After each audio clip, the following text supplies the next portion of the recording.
Hello student, आज हम कक्षा 10वीं हिंदी मीडियम विषय साइंस अध्याय 3 धातु और अधातु के बारे में चर्चा करेंगे।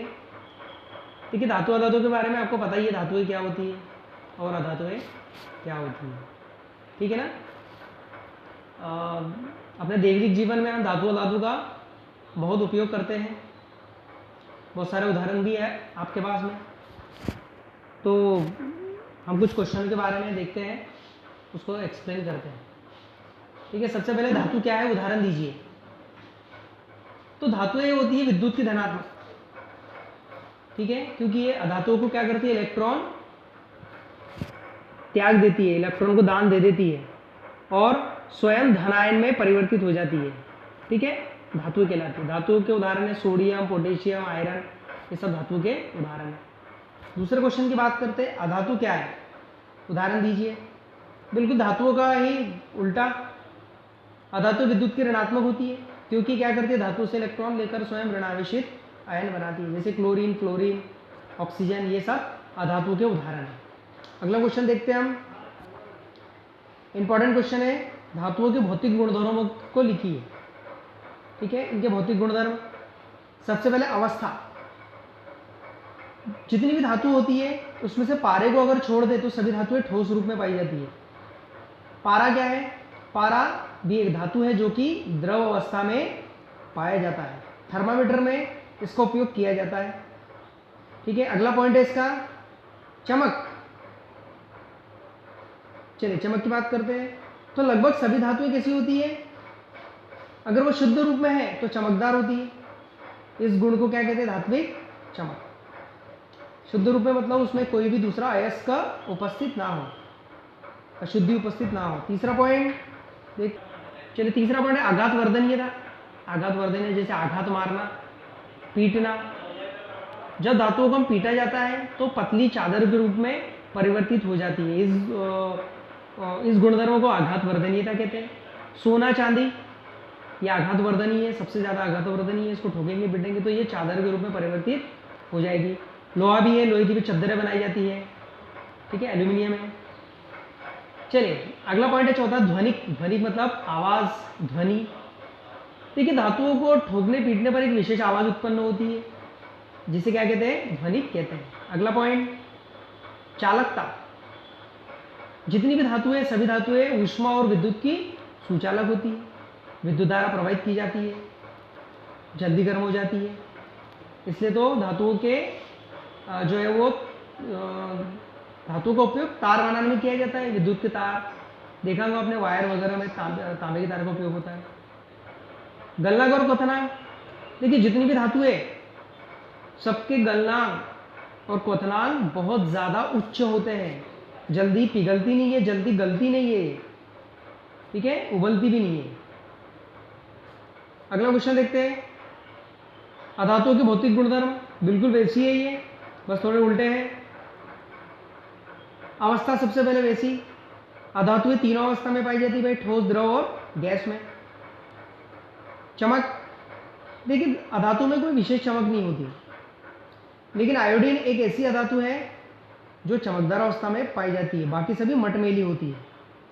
भंगुरता, देखिए भंगुरता, अगर अधातु को जब हम ठोकेंगे पीटेंगे तो ज्यादा ठोकने पीटने पर वो टूट जाती है। इस गुण को कहते हैं हम भंगुरता।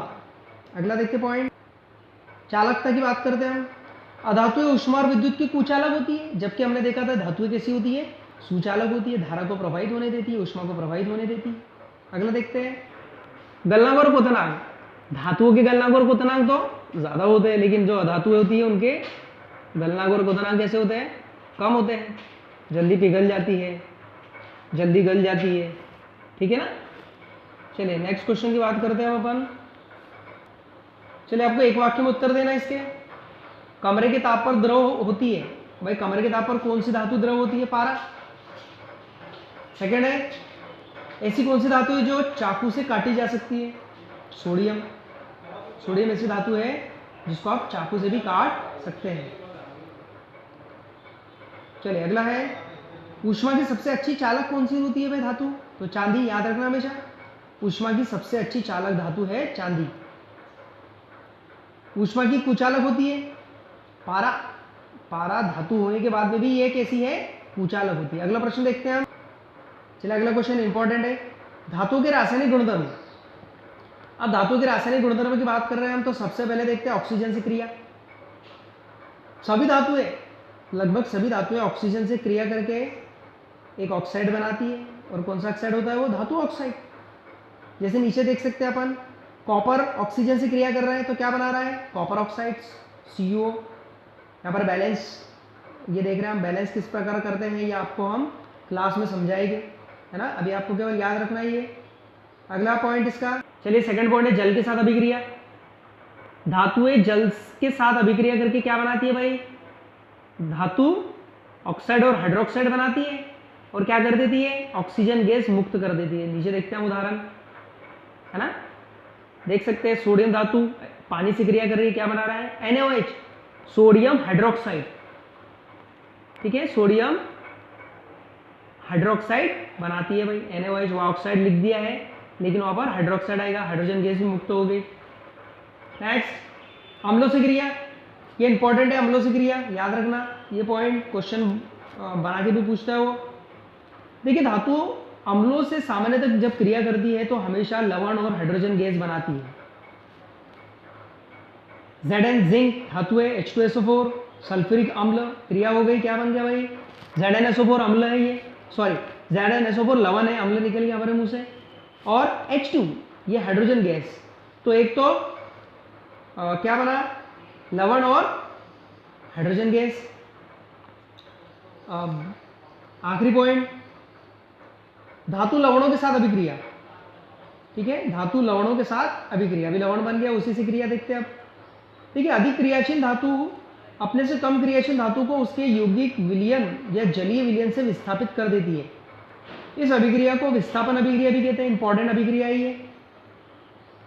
देखिए धातु लवणों के साथ अभिक्रिया, धातु क्या करती है, अधिक क्रियाशील धातु कम क्रियाशील धातु को उसके जलीय विलयन या फिर उसके यौगिक विलयन से उसको विस्थापित कर देती है, हटा देती है, और इस क्रिया को कहते हैं अपन विस्थापन अभिक्रिया। जैसे नीचे देख सकते हैं अपन Fe + CuSO4, जो Fe है वो कॉपर से ज्यादा क्रियाशील है, इसलिए उसने क्या कर दिया, कॉपर को उसके जलीय विलयन से हटा दिया। देखिए Cu हट गया वहां से और Fe जुड़ गया है, Cu अलग हो गया यहाँ पर, तो Fe Cu से ज्यादा क्रियाशील है, तो इसलिए उसने उसको उसके जलीय विलयन से हटा दिया। इस अभिक्रिया को कहते हैं अपन विस्थापन अभिक्रिया।